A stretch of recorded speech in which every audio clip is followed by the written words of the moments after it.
یکی هست تو قلبم که هر شب واسمون مینویسم اون خوابه، نمیخوام بدونه واسه اونه که قلب من این همه بی‌تابه.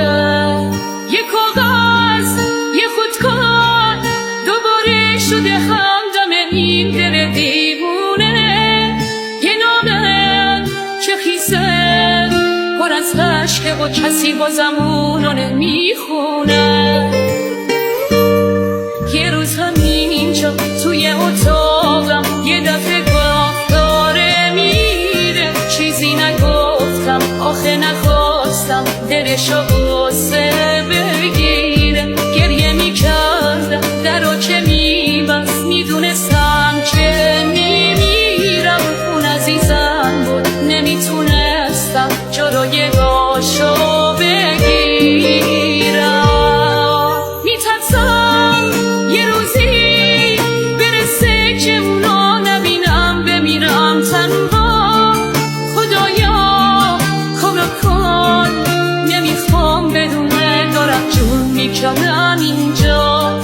سکوته اتاقا داره میشکنه تیک تاک ساعت و دیوار. دوباره نمیخوام بشه باور من که دیگه نمیاد انگار.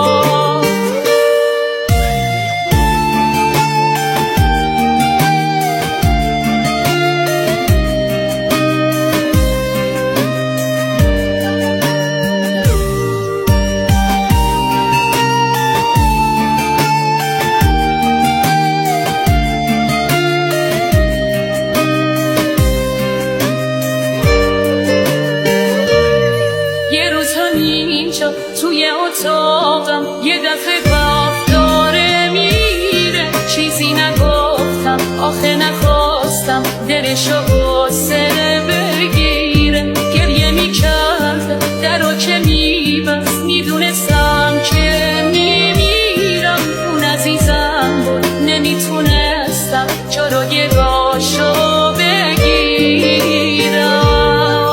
یکی هست تو قلبم که هر شب واسمون مینویسم اون خوابه، نمیخوام بدونه واسه اونه که قلب من این همه بی‌تابه.